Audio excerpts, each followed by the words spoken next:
Well, hey there, my friends. Welcome to another lesson today.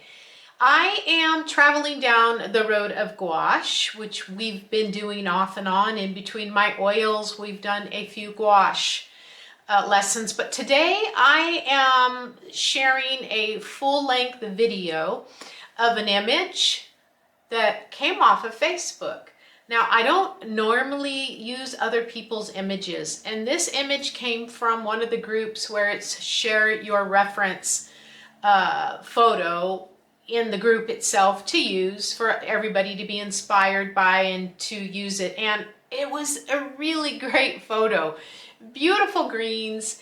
And so I reached out to Mike, who I'm giving photo credit to right here. Thank you, Mike, for the beautiful photo. You can visit his Instagram and see his great photography, some lovely pictures of him and his family. Very generous to share his great talent with his photography. So if you're new to my channel, thanks for stopping by. I am Linda Glover Gooch. Welcome into my studio. This is where I try to share tips and different ideas about painting, whether we're working in oils, markers, gouache, pen and ink, different things. I'm also starting to add a little bit of watercolor, but this is the place where I just like to share lots of information. But I wanted to try this in my gouache, and I wanted to just do it in the sketchbook. This is all about practice and enjoying the process, the painting process, and growing and working in gouache. I love using gouache for studies. I'm trying to get more prolific at it, plein air. And so that's what this is about today. So the video is long because it's minute by minute. I did not cut anything. There's no cuts in it. Now I did edit it because if I dropped a brush or there was a long span of time when I was thinking what to do next, I cut out those, but every brush stroke is shown in this.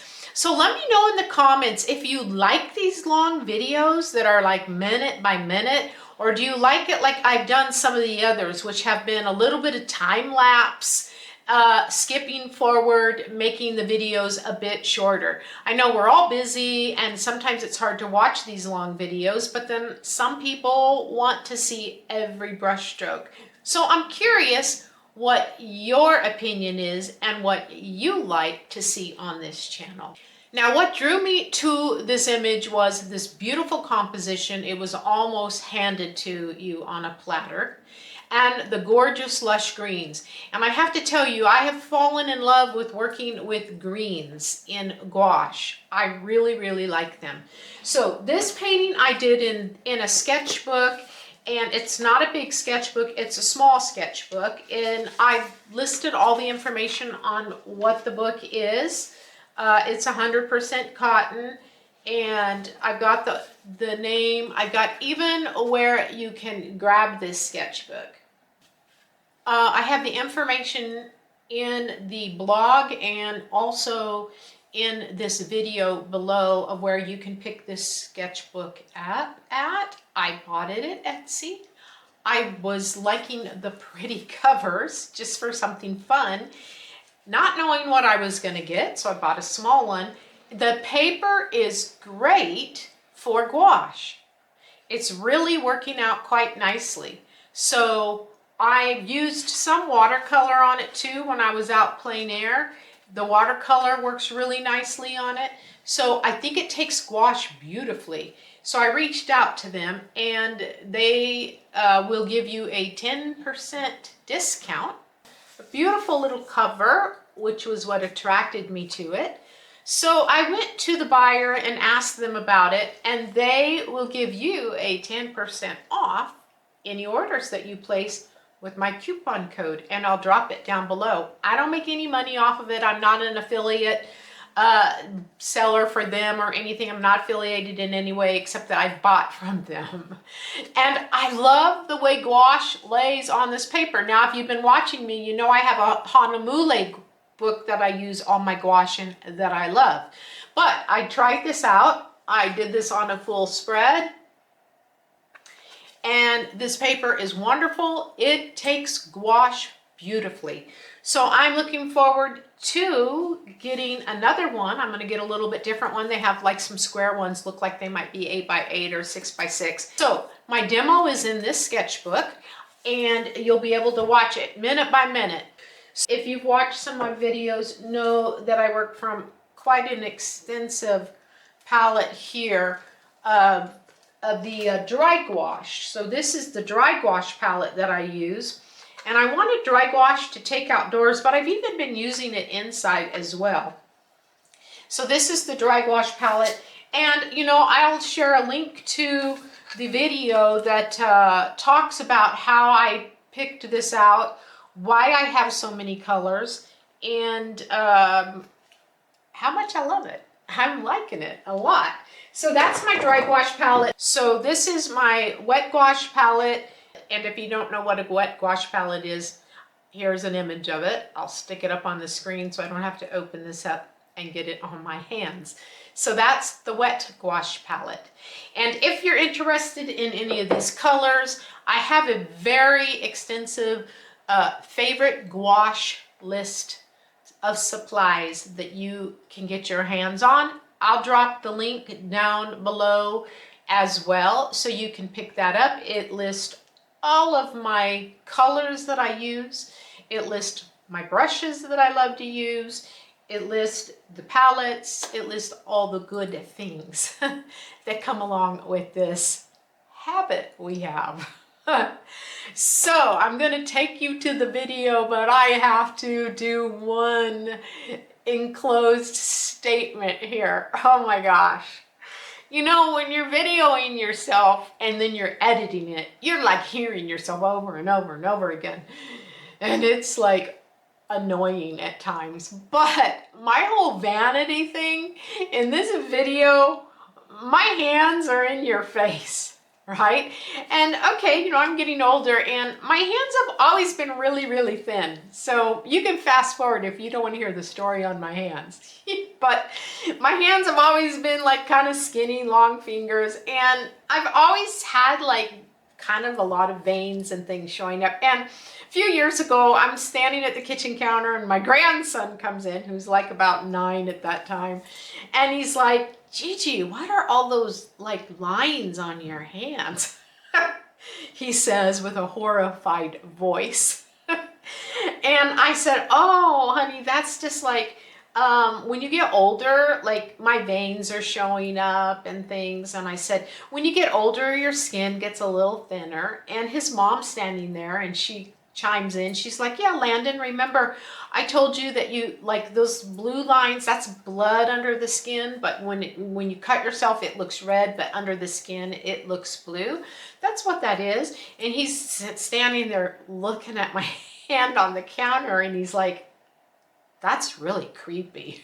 And the whole time I was editing this video, I could not get past it because my hands look really creepy, as my grandson would say. But it is what it is. It's where we are in life. It's the life cycle. And so I'm putting this in here because then maybe when you see my really creepy hands in the video, you'll think, oh, we know all about that. That's no big deal. So there is a little more information than what you wanted. All right, let's go watch this video and I'll see you at the tail end, and let's paint some amazing green with this amazing photograph. So what I've done here is, you know, I'm getting ready to take this dry gouache palette out again. I've not been able to practice with it or use it as much as I have my wet gouache palette. So I'm still getting used to it. So I decided to set it up in the studio, and really what I've done is I've flipped it.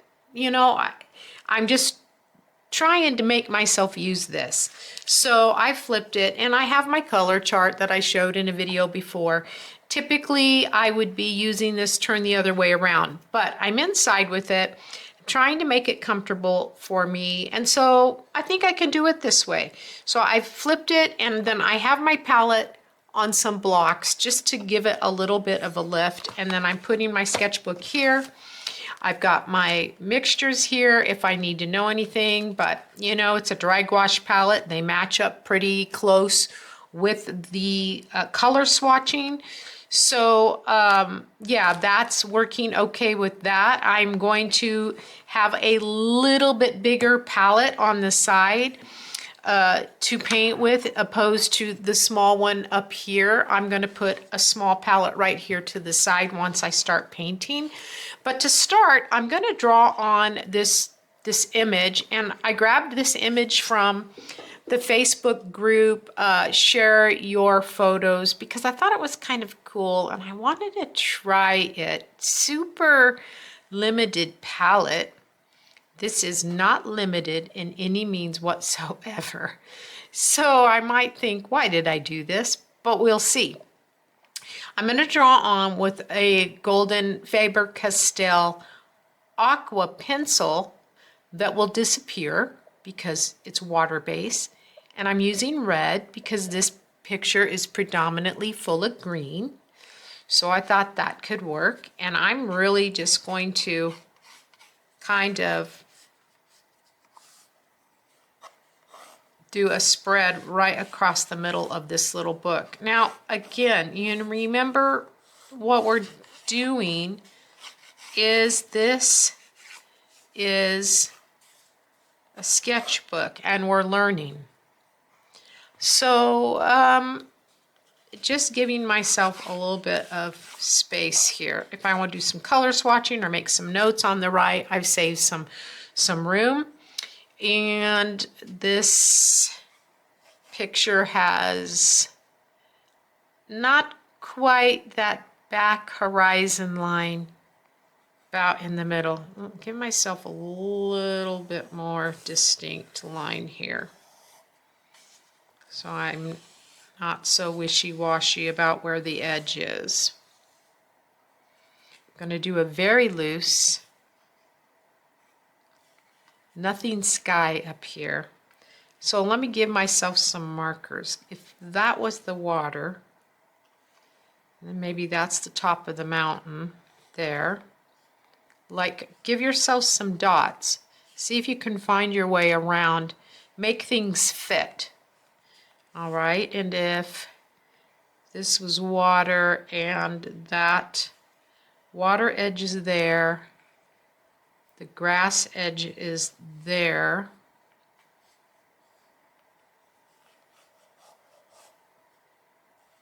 then the trees should fit. So let's make a commitment to that.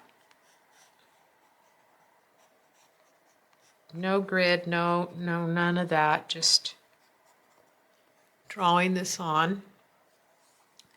Very loose.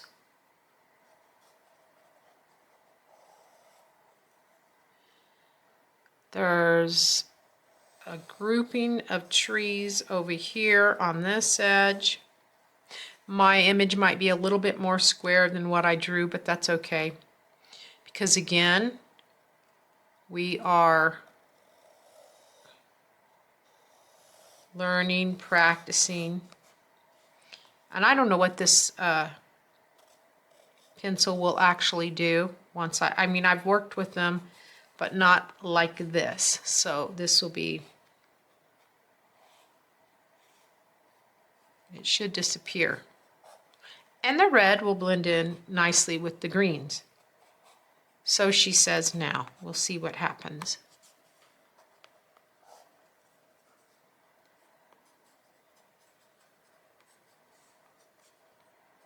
Foliage. So working with the dry gouache palette is way different. There's water back here. To not miss that beautiful water back there. And this is where the grasses are. Working with a dry palette is way different than working with the wet palette to me. This can go a little bit further. So I think that looks okay. I'm not a fan of that mountain shape. The way it comes down and then it goes back up. We'll see what that does. I might change it when we paint it. When I paint it. And the suggestion of foliage, don't have to get into too much drawing there. I think probably I could tell myself about this big shape of greenery here.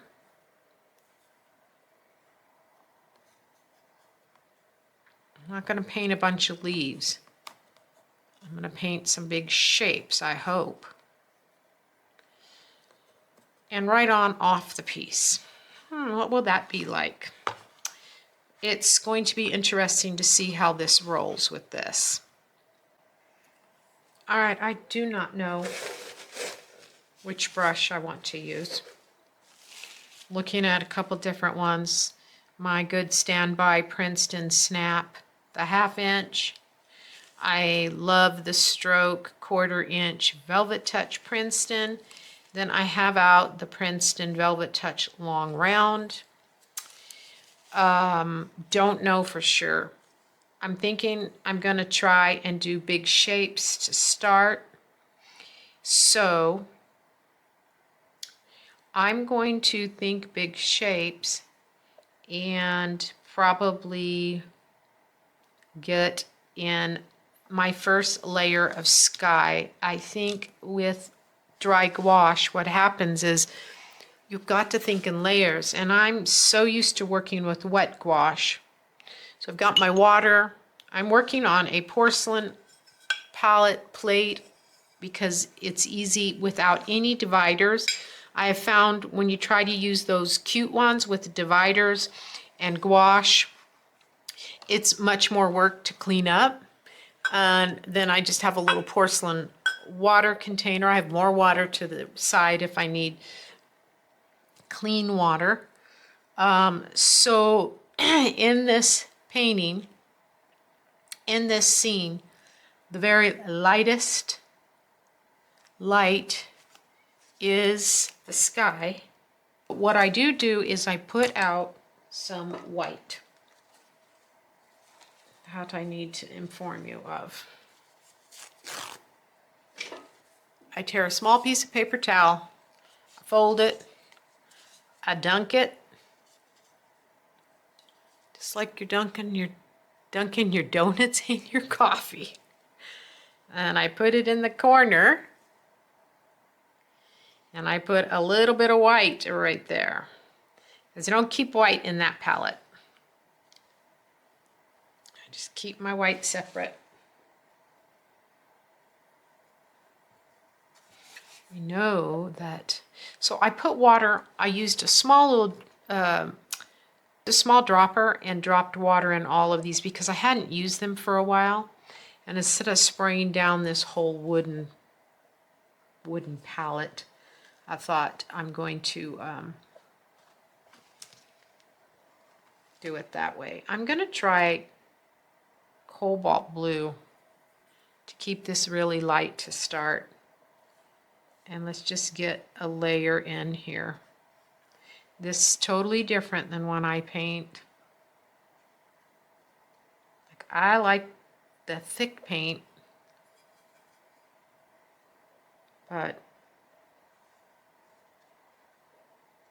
oh, I have to quit talking about the wet gouache.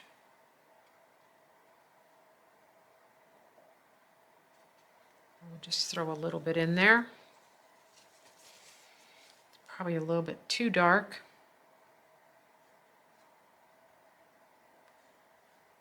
I can lighten that a little bit.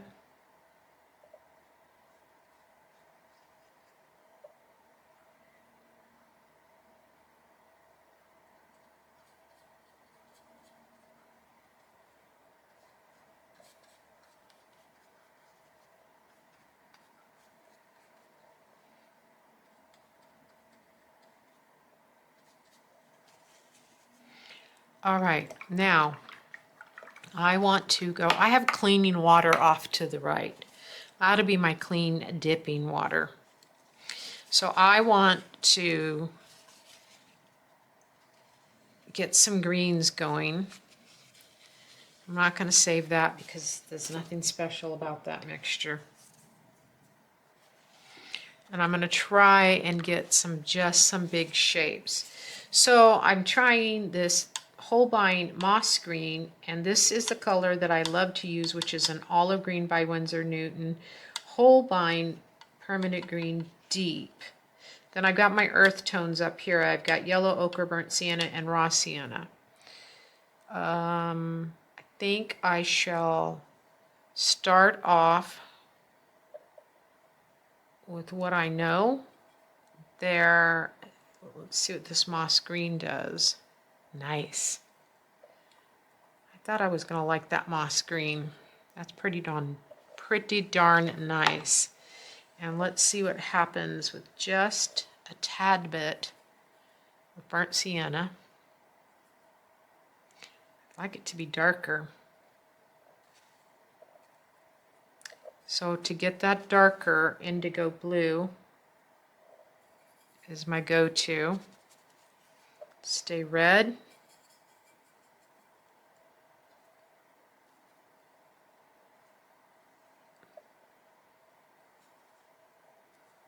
Just going to lay in those big shapes. And you don't have to do it exactly like the picture. Now, yep, I know this is a real green scene, but you got to get some of that dark green under there so there's somewhere to go with it.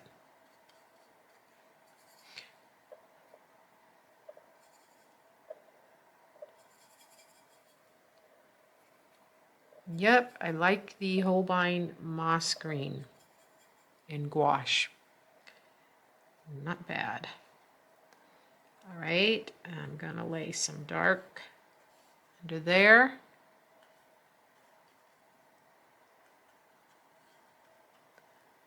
See what I can get started.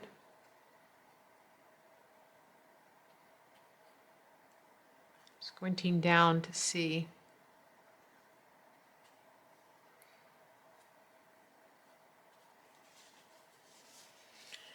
Now that I get a few nice deep darks here, it makes it just a little bit easier to know where to go with this in the background. So I want to mix what I call air color and oils. So I'm going to mix them here with, this is Holbein ultramarine blue and white. And then I really love the Winsor Newton Venetian red. So you can see how that's making what I'm going to refer to as air color.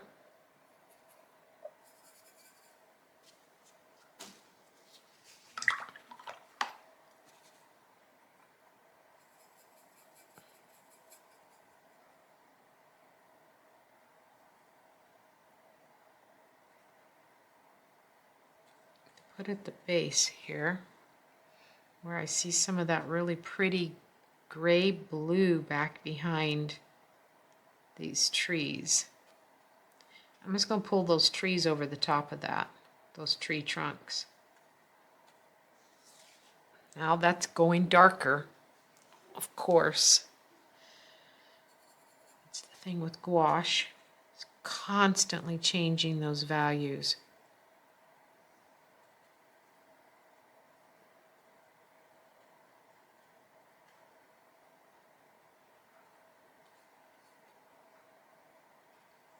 That water is really light back there in the back, but I'm going to leave that for now. Then let's get a little bit of some blue going into. So I'm reaching into the Holbein Primary Cyan right here and mixing that into my greens. Probably going to need to get more white. And let's just throw a little bit of ultramarine blue too. What's that look like?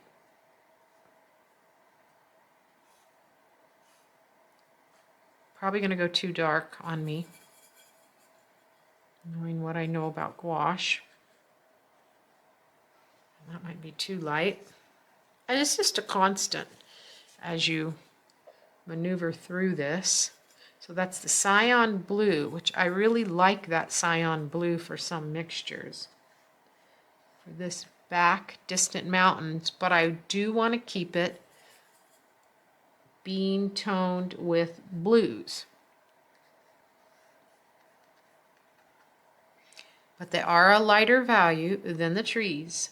So that's what we have to really look to see if we can do.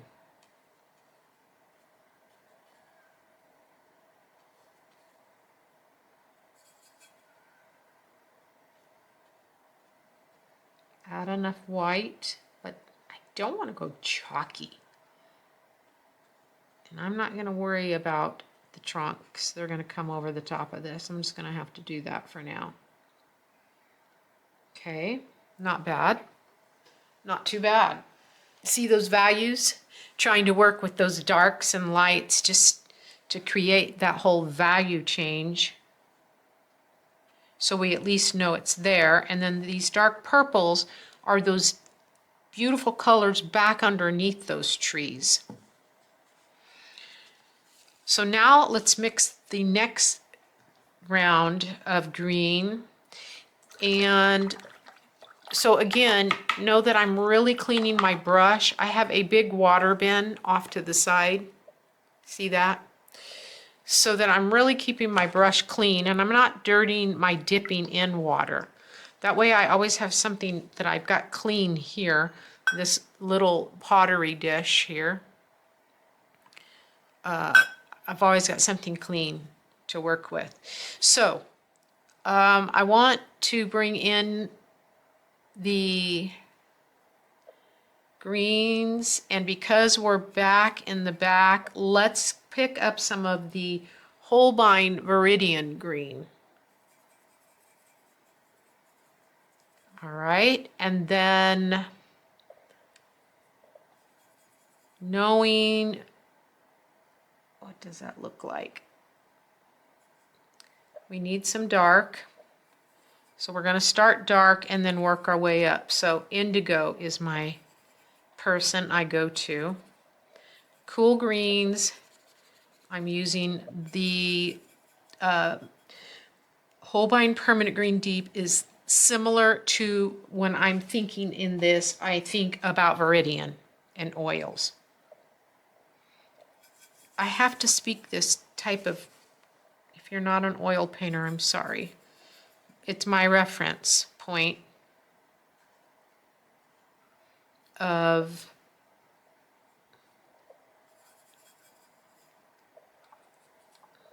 these colors and how to get where I want to go.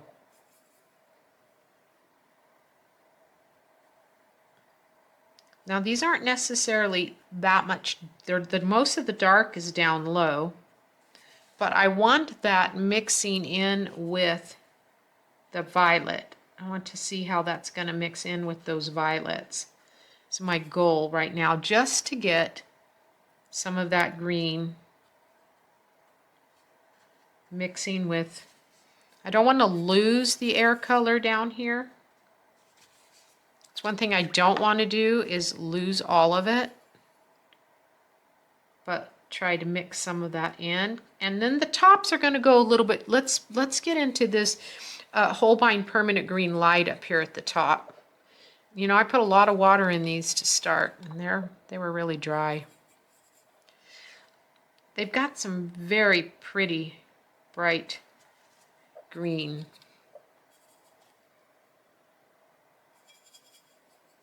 Let's use a little bit of moss with that. Let's go moss and this.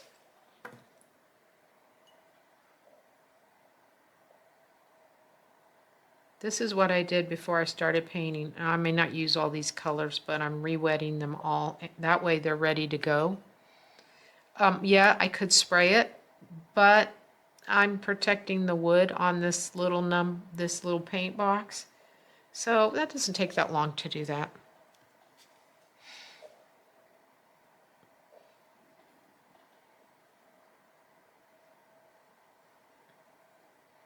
tops of these trees.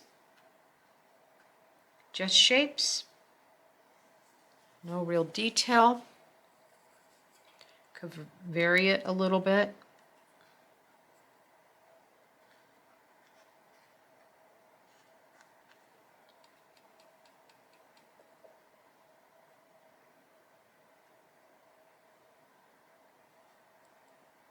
Don't really see a whole lot back behind there because those trees come in front of it. All right. Now I do like to do some softening with a damp brush, some blending. So I'm going to go ahead and I'm going to get another dark going. And I'm going to have to mix some more air color. So my air color, I call it white, ultramarine blue, and Venetian red. My Venetian red is by Winsor Newton.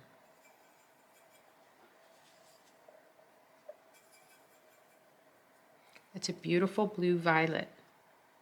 It's not too purple and it's not too blue. It's just as Goldilocks would like it. Perfect.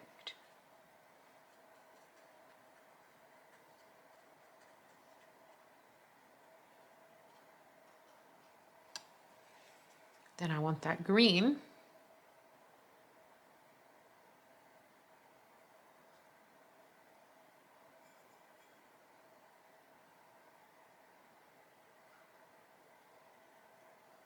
That's pretty. I love indigo mixed with greens. Sure, I don't have to have all these greens on my palette. I've had that conversation already.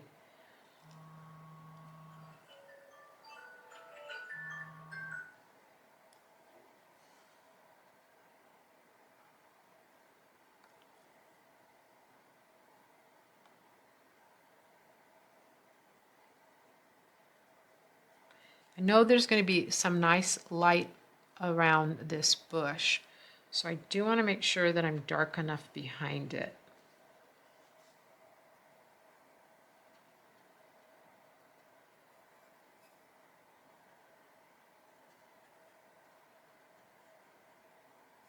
Don't freak out with the ugly stage too soon.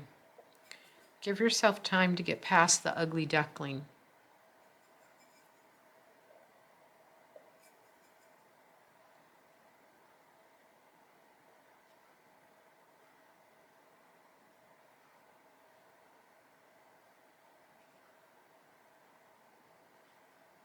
It's not much back here, so I'm going to keep the violets back here. Can't really see a whole lot.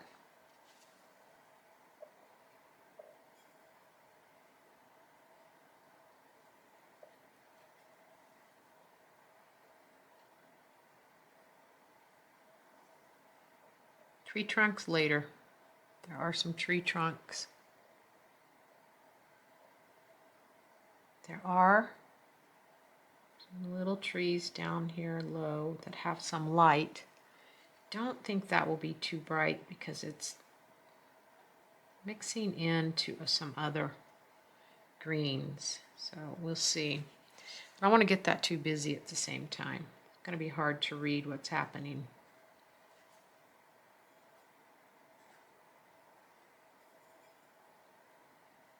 Less is more. Let's keep it dark.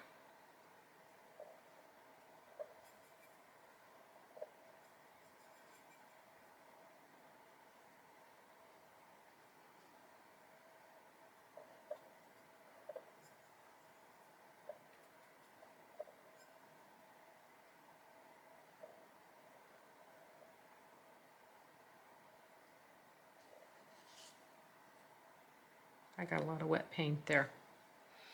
All right. Very dark under here.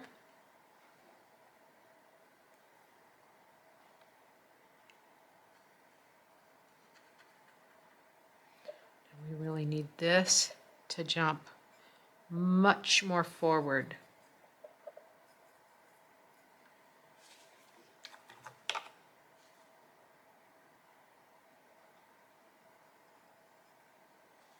Let's get this really dark. Some alizarin. Falling apart, breaking up.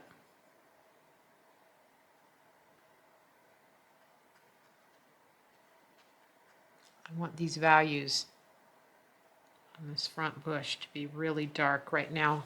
Now I'm going to need to let that dry for a minute. I want to get a really bright green going across the front. Almost over green.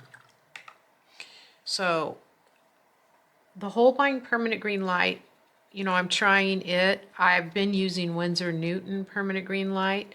So this is a new mix here. We'll see how it does for me. It's usually what I'll use mixed with like my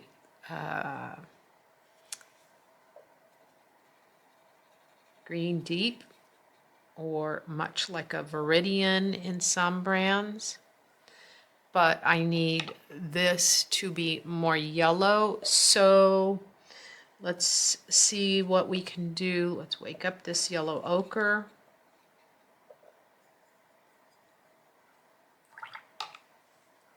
Get more green in it.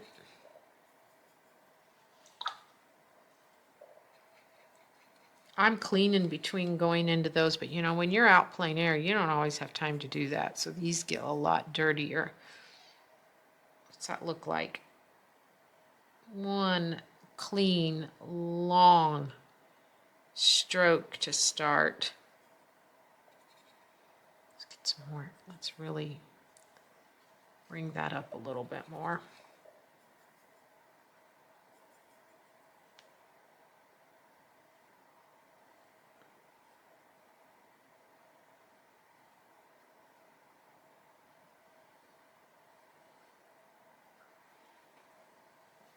Really bright. No detail to start.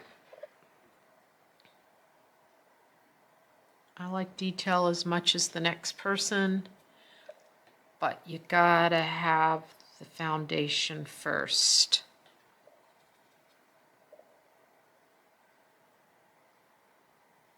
It might be a bit bright. I'm just laying in something to push a color into because I know I'm going to reactivate that green.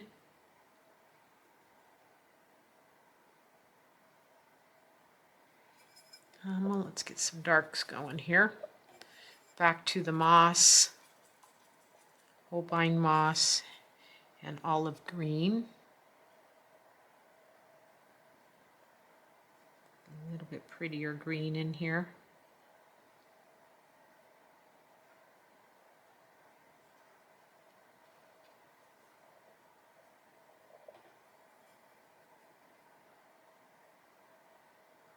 Variety is the spice of life when it comes to greens and gouache. Variety. Warm, cool. You want it all.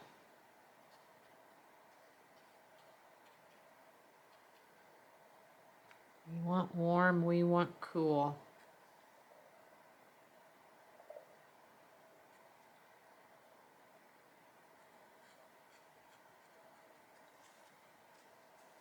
Wow, that really came out of that.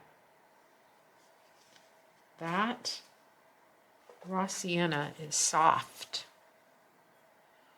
I dipped in there and it really came out.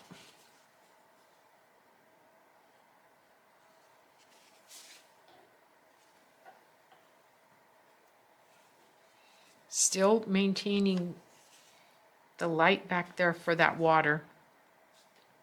Carefully.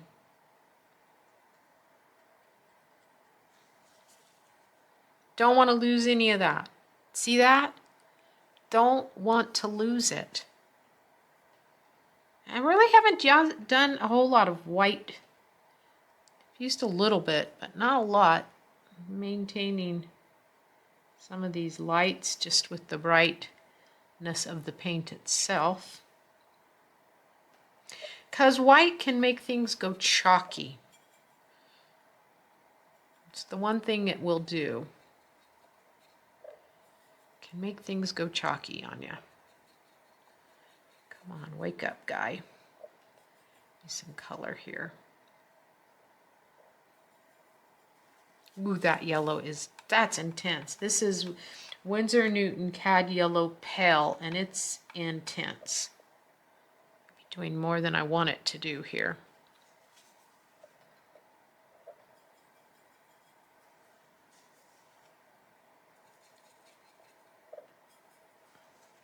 Could take, and I know here you can probably get these same colors by using a little bit of some of the cobalt blue and that yellow, and looky there. There you go, you're getting the same thing. And that's why I say I know I do not have to have those greens on my palette, but I know how to mix all of these, and so I want to. I'm playing a little bit on this here. This is an important area to me right here. I want to really make sure I have what I want going on here. Love that soft blend right there.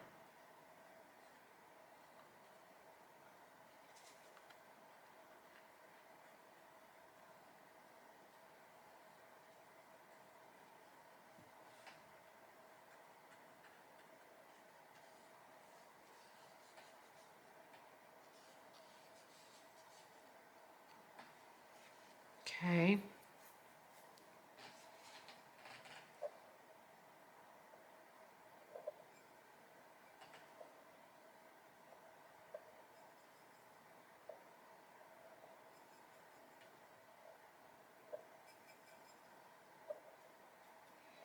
That Venetian red is strong. I did too much. I want to make sure that this stays pretty dark under here.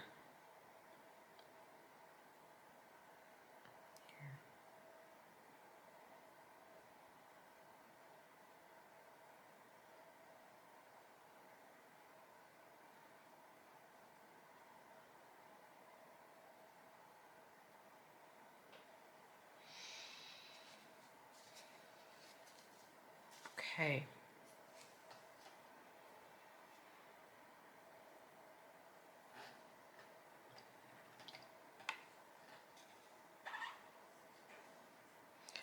I'm going to do a very thin layer of air color just to start getting in something here in the foreground. I'm just going to maintain that white like I'm almost a watercolorist for a while back there because I'm afraid to lose that white stretch. Getting very thin. Yes, there will be a bunch of reflections. So while we've got some greens and while that's wet, let's see what we can do.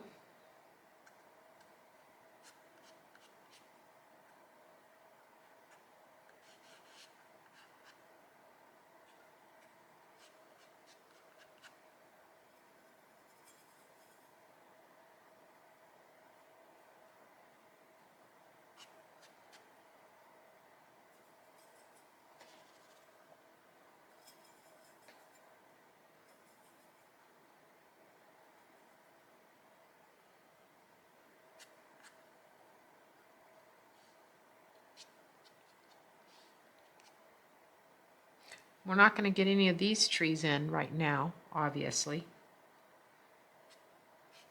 because at the speed that this stuff dries.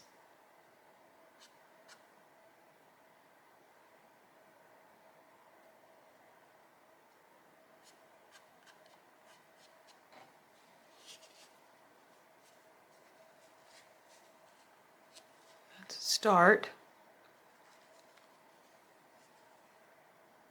Okay.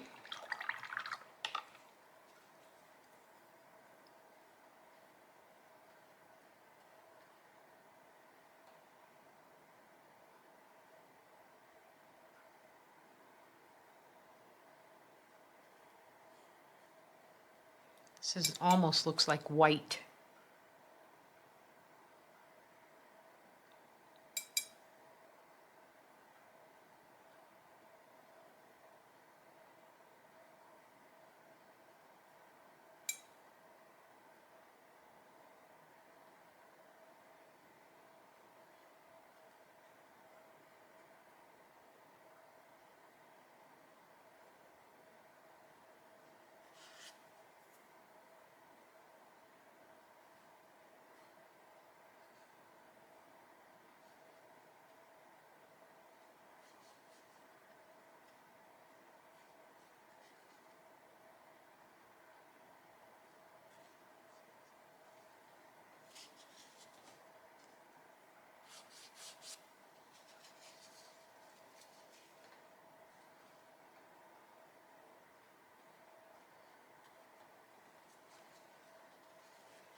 Okay.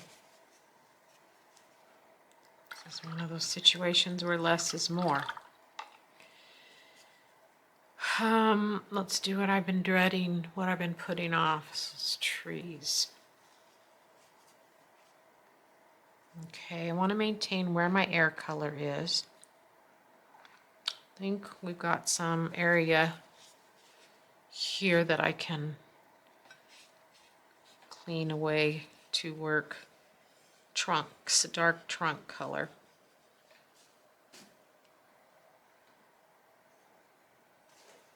This is why I suggest not to use those little cutesy palettes. I have some with all the little squares. They work fine for watercolor, not so much for the drawing of gouache. I think the first thing to do is establish the trunks so we know where the trees are, then come back with the whole idea of some of the greenery. And again, less is more is going to be in order.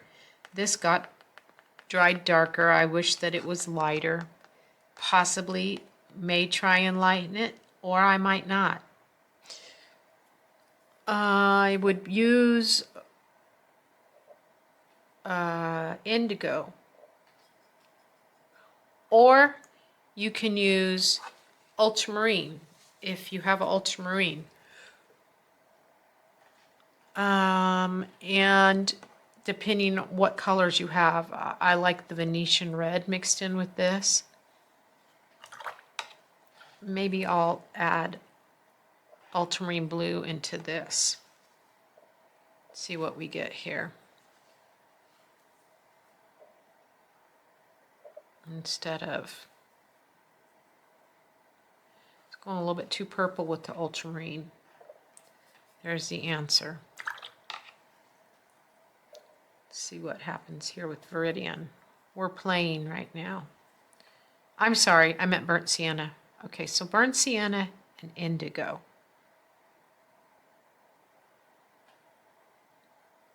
Should I get a smaller brush?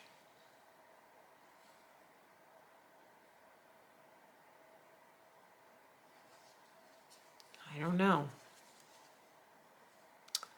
I should get something with a point.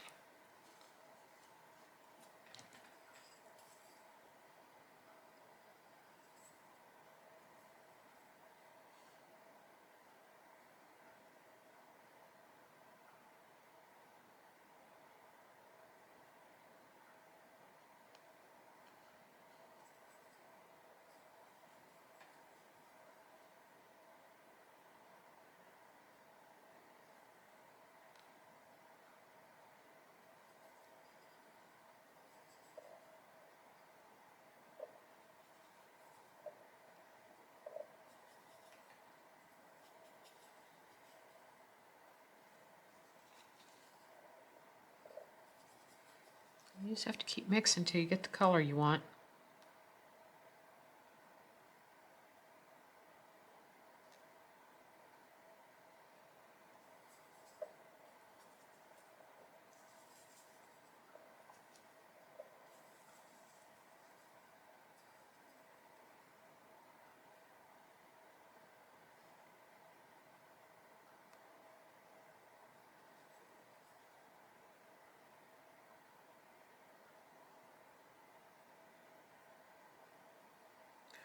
I'm not a fan of this brush. Get something smaller.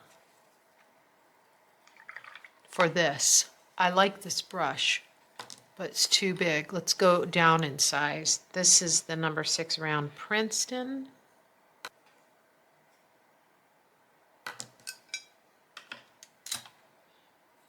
I'm going to try something. I'm using a Fumumi brush that came with this set.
Let's lighten that a little bit. Get some variety in the shot here. I'm not going to count those trees. I'm trying to do this exactly.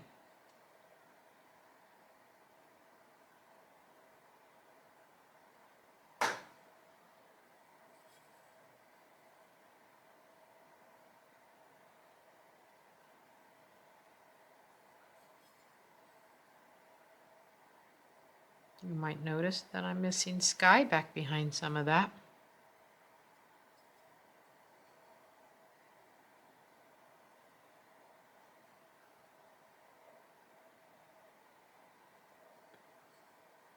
I'm more of a rigger brush type of person. I'm not used to using these. I use long riggers for a lot of this. But I'm trying different stuff. So this is made by the same makers of this box of Fumumi.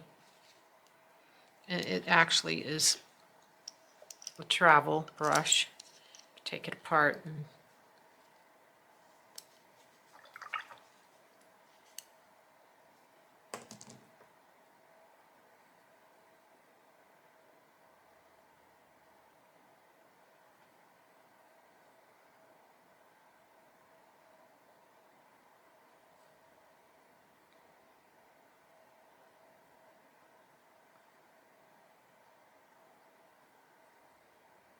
these look like they're lined up too close. Let's add another one in there. Make this more of a group that you almost can't see what's what in some of those.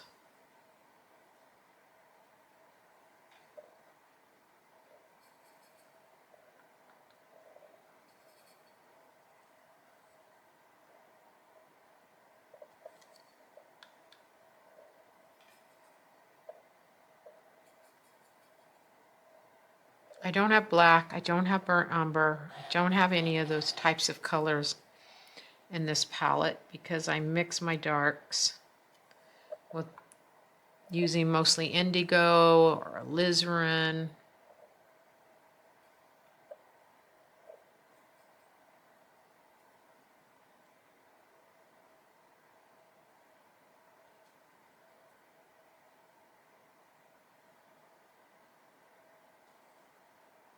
Those are all going to get planted.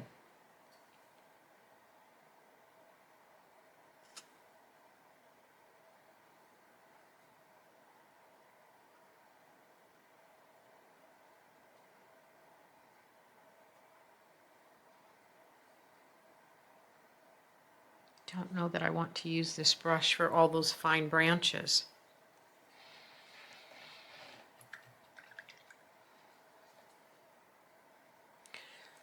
Let's put in a few I'm going to pull out a rigger brush.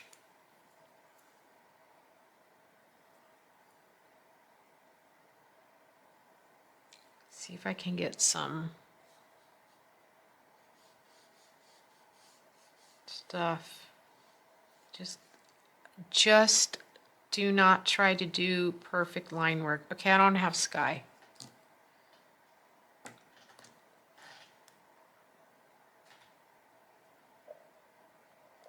Cobalt blue, white. I was being so quick in the beginning that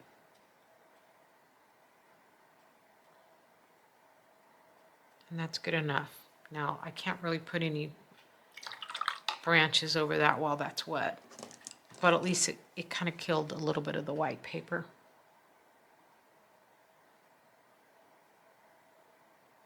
I don't try to draw branches. Let's just do some line work. Especially when you got this many going on, this much stuff. If you try to draw all those branches, they look goofy. They end up doing weird stuff on you. So you just, because some of this is going to get covered up. Now I'm using a rigger from Winsor Newton, but you just have to find ones that are out there because these aren't made anymore. These are ones that I've bought years ago and have protected because they quit making them. But a long rigger brush will do ya. Just get a fine one.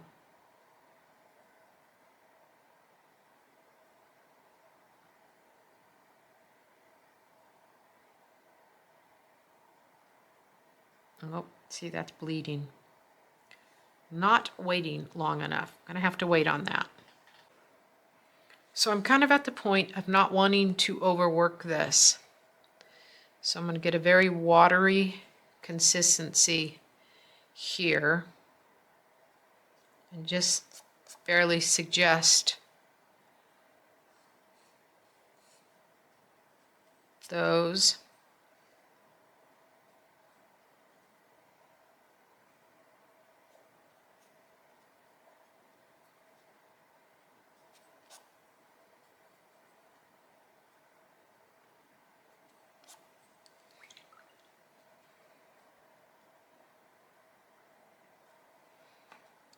He's a little bit darker than I wanted him. Maybe I'll throw a little bit of the very watered down air mixture. All right. Then what we have to do is, like, I don't want to overdo this. I actually kind of like what is happening, but I'm going to have to bring up my greens a little bit. And I was going to throw a little bit more of some of this between these trees. I was waiting on that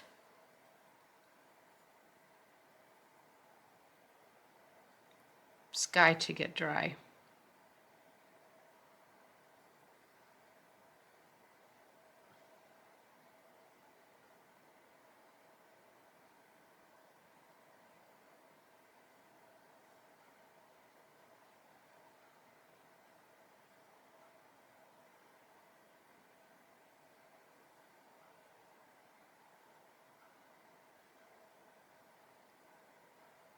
There's some debris at the bottom of these trees. There is a log laying right here. It's kind of nice.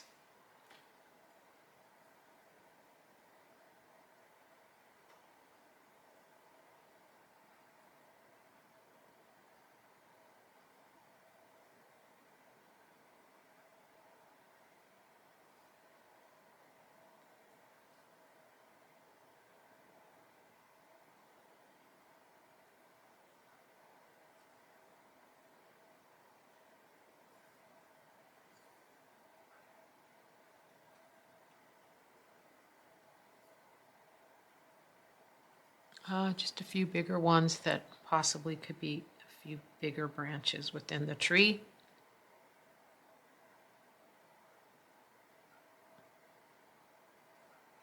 Okay, now it's more than enough. Could have stopped a couple minutes ago. So now I got to figure out how to put a little bit of light. We got to bring this up.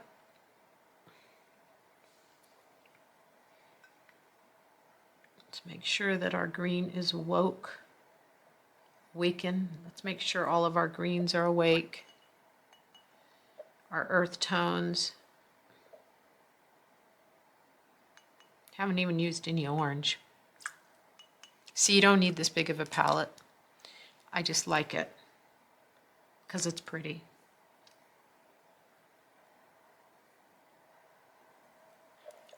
Gonna go to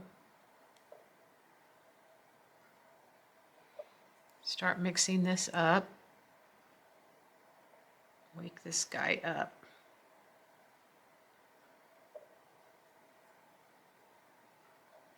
Plenty of paint.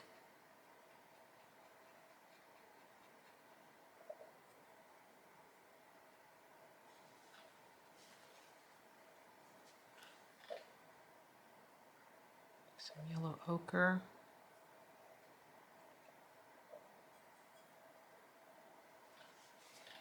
There's too much water in that.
I'm searching. When you're searching, you just got to look to see what can you find that's going to work.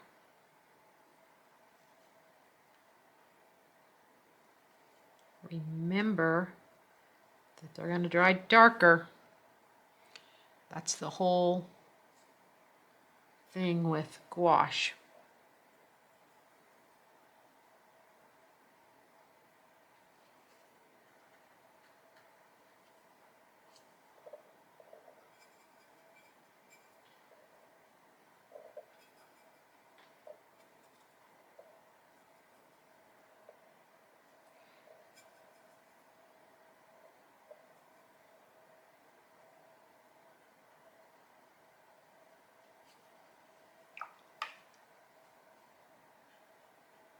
Now I'm just using a damp brush.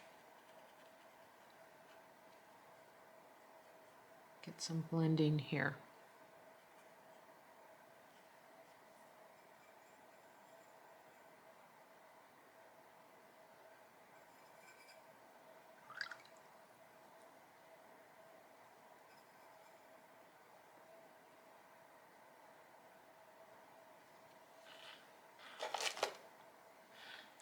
So I'm going to put a little tiny bit more white out. I'm really conservative in putting white out. That way I'm not throwing it away.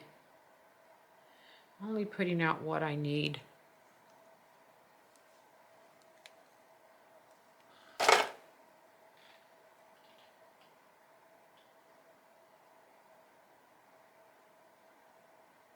Wanted a little more air color.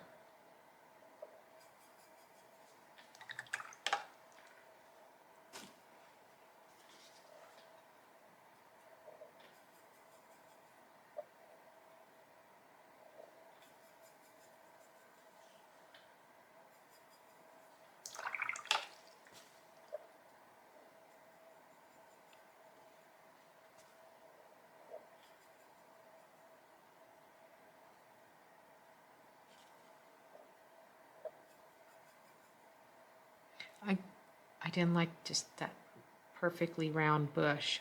Did you see how that shape got really rounded on me? Not too interesting because the landscaper came through and cleaned it all up.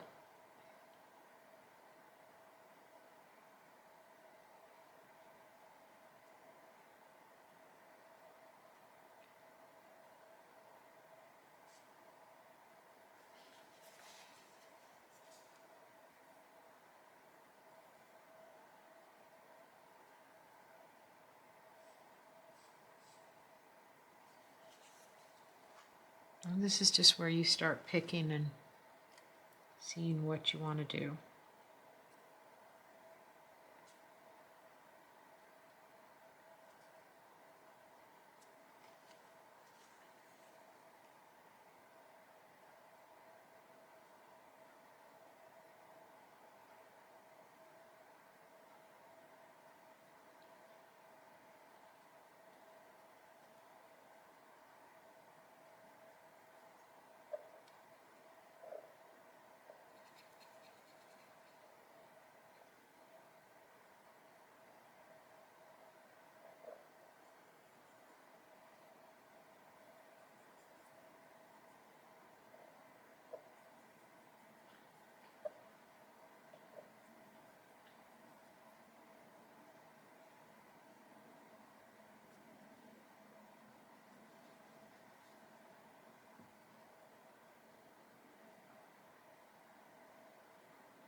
The back edge of that is pretty shadowed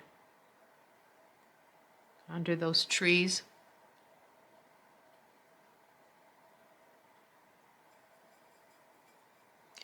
Cobalt blue with that green does a good job for you.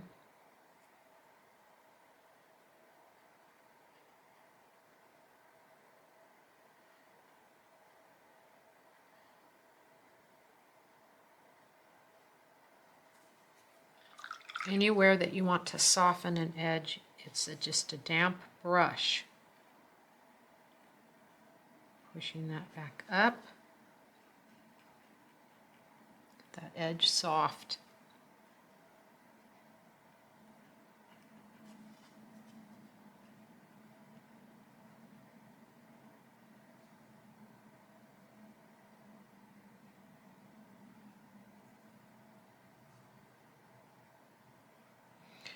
All right.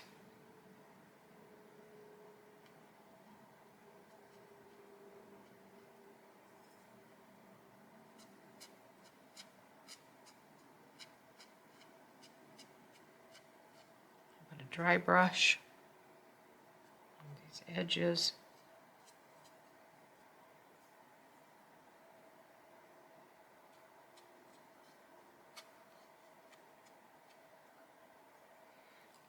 If you don't have dark underneath there, you can't do this dry brush.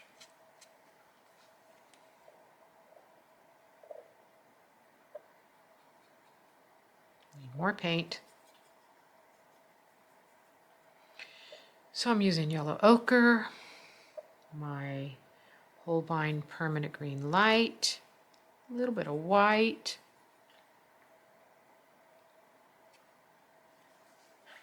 and it's too runny. Gonna be a little bit thicker paint.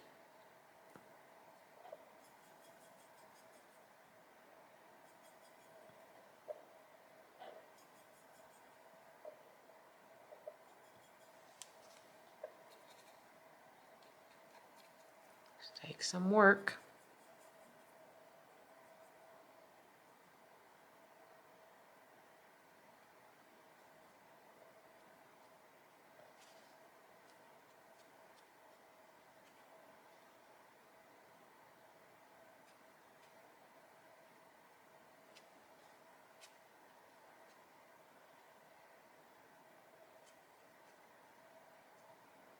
worry about being too perfect with it.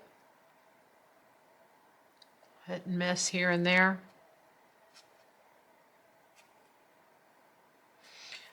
Down here is very shadowed, so I'm going to get a shadow color going. Let's use some more of that cobalt with olive green.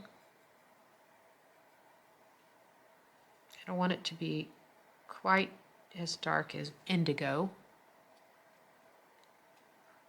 Stay pretty shadowed. I'm going to get in front of some of these trunks more.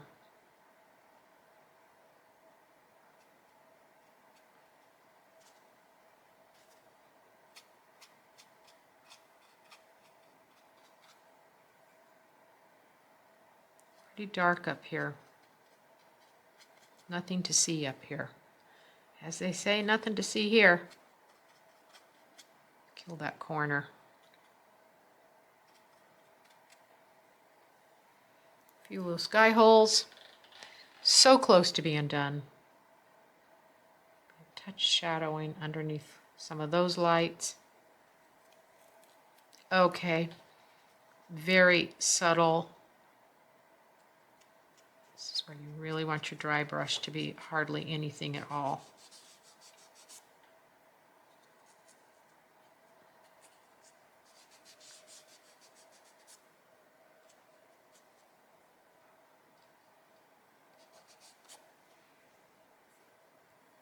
And even come back with a damp brush to kill that a little bit. Rid of those edges. No hard edges.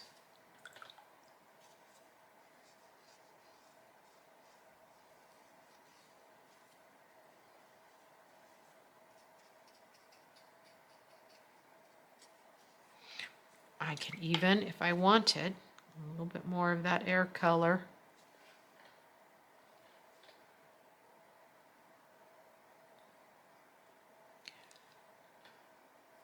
And sky blue. Just throw a little bit in here. Touches of ripples. I'm seeing some sky blue in between the tree trunks. Not overdoing it, just a little bit.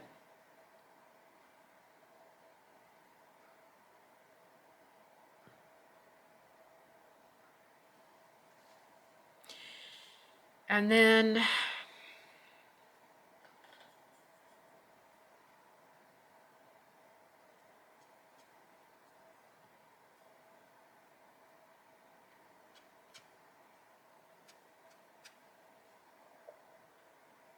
just have to make the decision of what's good enough. I'm really close to what's good enough right now. I like the spontaneity. I see a little bit of white, holidays in there. Holidays are where paint didn't get. It's where my thread of my spread is. I'm going in there with a little bit of dark green. And get rid of that. Where the book folds.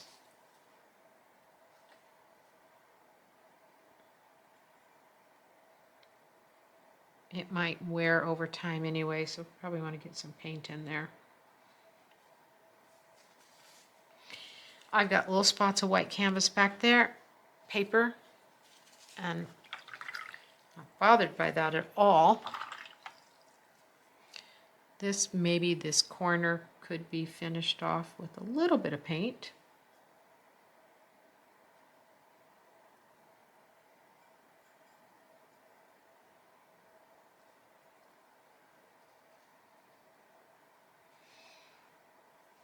I don't want to do a bunch more.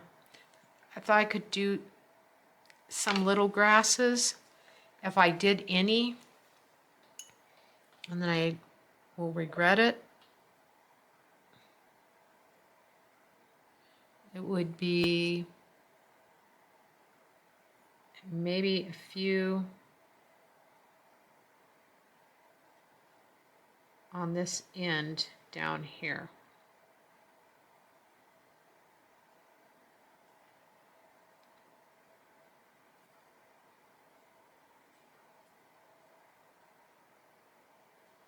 Around this trunk, there is a little bit of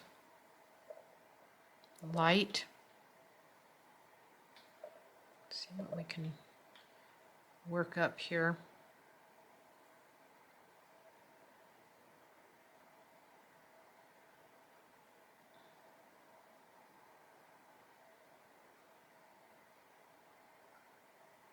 That trash, you know, coming up out of the water.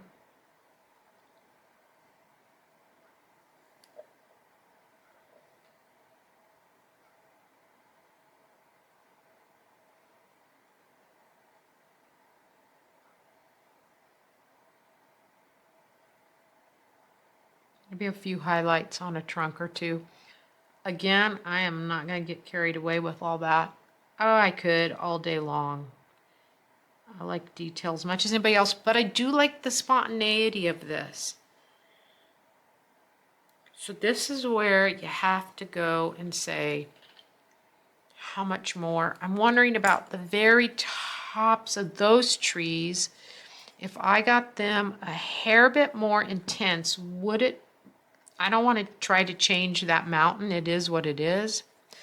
But if I got them a little more intense back there, maybe the cobalt blue mixed with this yellow.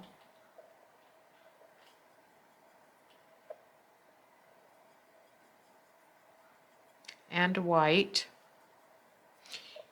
And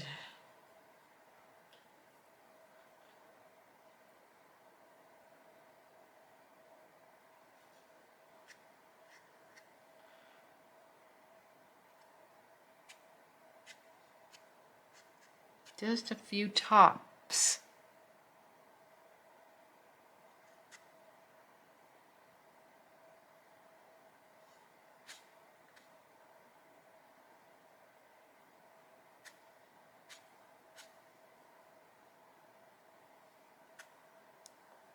Trying to pull it out from that mountain that didn't get as light as I wanted it, but there's absolutely no way I'm going to try to go change it because I can live with it. You know, what are you going to do? Decide what you can live with.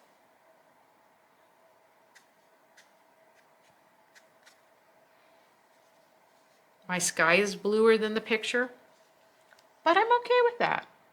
I'm not bothered by it.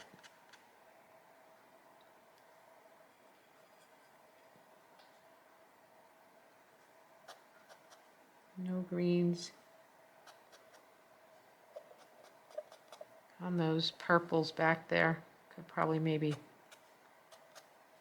make it look like that was trees back behind there. That might have helped a little bit. And yeah, that's just so loose back here. What if I turn this into upward strokes that represents trees? There's some darks that are some big spots, but let's do everything in upward strokes,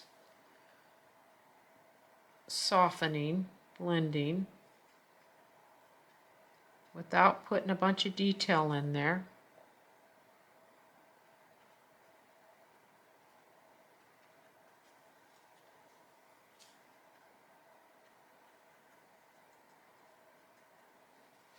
I think that this bush could use a little bit of tweaking right along the edge.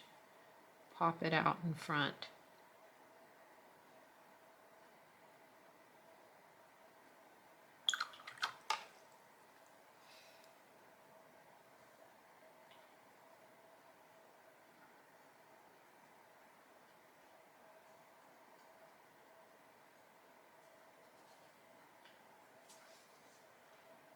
Yeah.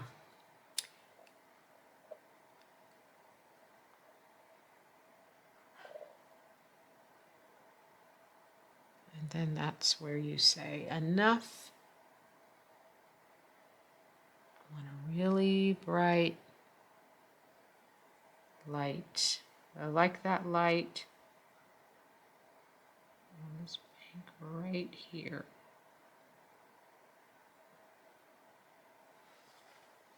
Done. Gonna quit. Gonna call that a wrap. There's other things you could do. You could keep working. And then what happens is you overwork it. So I think that that's it. That's going to do it. Not bad for not using the dry gouache palette. I actually like it. I think I'm okay with it. So I think I'm okay with it. A little bit of the white showing. I'm okay with it. Gonna leave that spontaneity there. I'm not gonna touch it again and call it done.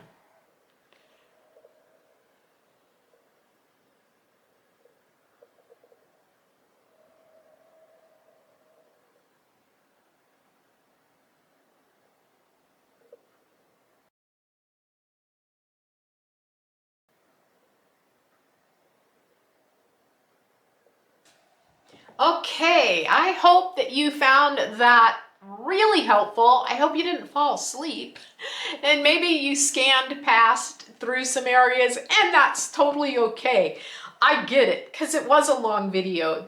It is, you know, I don't know how long it took me, a little under 2 hours or hour and a half or something to do that scene. But, you know, I had some questions about why put that in a sketchbook. I had some people on social media say to me, that shouldn't be in a sketchbook, that's sellable, and you've done it on the spread, right, where the crease is. But you know what? This is like for fun. This is a learning project. So I'm like okay with that. I figure someday maybe some of my sketchbooks might have something really nice for my family instead of it always being, you know, like the trial and error and the struggles and the blood, sweat, and tears dripped all over the page as you try to learn. Maybe there will be some decent things in there left over for them. Anyway, I hope that you found this really valuable. Remember, I've left a lot of links down below. You should visit my blog if you want to read more about this process. I have other information on the blog. I've got some info about the wet palette. You can grab my list at the blog as well. It's lindaglovergooch.com/138. Will take you to this lesson. And if you're interested in a lot of other free lessons, that blog is packed full of lessons. Gouache, oil painting, and black and white markers. Take your pick, it's loaded, and it's all there for you to access free and learn and grow. And then below this video, I have left the link to pick up my full extensive list of supplies with gouache that I've fallen in love with. Brushes, paints, different paraphernalia, you know, all the goods, everything we love. So all that is there. And if you're not on my Teaching Tuesday email list, I have to ask you why. Teaching Tuesday email comes out every other Tuesday, and what it does is it tells you when I've uploaded a video, when there's a new lesson on the blog, or maybe I have an in-person workshop coming, or I have a special launch or a special promotion on any online courses that you might be interested. I am the creator of the online school Masterful Painting. So my shameless promotion right now is this. And I have multiple classes there. I teach a class on painting the Grand Canyon. My most favorite class from everybody is my how to paint cumulus clouds.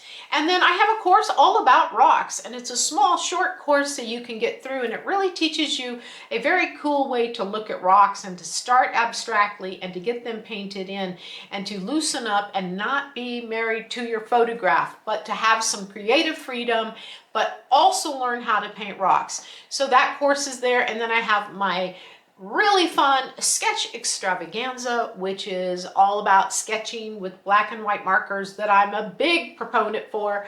I try to push that off on everybody to do those practice thumbnails because they help you become a better painter.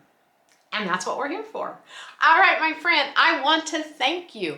Check the links below, visit the blog, and if you haven't subscribed, please do so. Leave me a comment. Let me know your thoughts about the long video.